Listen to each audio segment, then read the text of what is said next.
होशियार खबरदार, अडानी अंबानी राफेल के बाद कांग्रेस लाई नया बवाल। अब सेना के सम्मान पर उठाए सवाल। देश की सेना की मजबूती से कांग्रेस को कोई दिक्कत है क्या? मैडम वाली मनमोहन सरकार में तो जूते भी विदेशी थे। रक्षा डील में दलाली खत्म होने से कौन है परेशान? राफेल के बाद कांग्रेस अब ले आई कौन सी नई कहानी?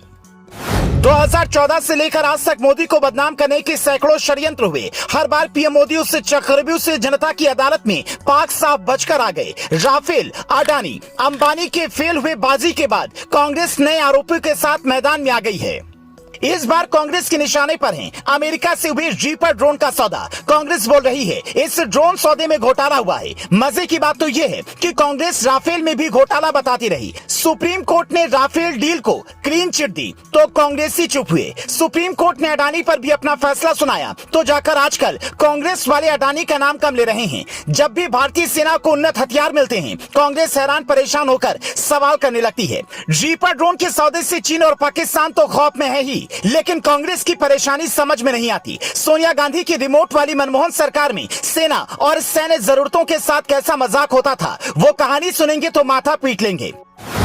फ्रांस में राफेल डील की शुरुआत 2007 में हुई थी। एयरफोर्स मनमोहन सरकार से जल्द लड़ाकू विमान चाहती थी। कांग्रेस राफेल डील कभी पूरा नहीं कर सकी। 2016 में मोदी सरकार ने राफेल डील को मंजूरी दी।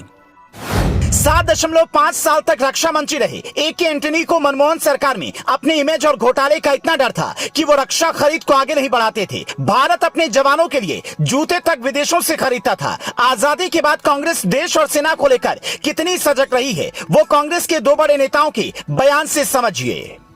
1962 में चीन युद्ध की हार के बाद नेहरू ने संसद में चीनी कब्जे पर सफाई देते हुए कहा, आक्साई चीन में तिनके के बराबर भी घास तक नहीं उगती, वो बंजर इलाका है। 2013 में रक्षा मंत्री ए.के. एंटनी ने संसद में कहा, स्वतंत्र भारत की कई वर्षों से एक नीति रही है कि सीमा का विकास न करना ही सबसे अच्छी सुरक्षा है। अब विकसित सीमा से अधिक सुरक्षित है। इतने वर्षों तक इसीलिए भारत ने सीमावर्ती क्षेत्रों में सड़कें और हवाई अड्डों का निर्माण नहीं किया। कांग्रेस की राष्ट्र नीति सैन्य सुरक्षा को लेकर गंभीरता इन दो बयानों में समाहित है। आपको इसका जो अर्थ लगाना हो लगा लीजिए। यही कारण है कि जब भी कोई बड़ी रक्षा डील होती है तो कांग्रेस को लगता है कि जरूर घोटाला हुआ है, क्योंकि कांग्रेस के जमाने में रक्षा खरीद में घोटाले का लंबा इतिहास रहा है। नेहरू जी के जमाने का जीप स्कैम, बेफोर्स घोटाला, टाटा ट्रक घोटाला, अगस्ता वेस्टलैंड हेलीकॉप्टर घोटाला, आदर्श घोटाला, स्कॉर्पियन पनडुब्बी घोटाला, लिस्ट लंबी है। हालिया अमेरिकी दौरे पर जिस MQ-9 रीपर ड्रोन की डील पीएम मोदी करके लौटे हैं उस डील का पूरा स्वरूप अभी तक पब्लिक भी नहीं हुआ है,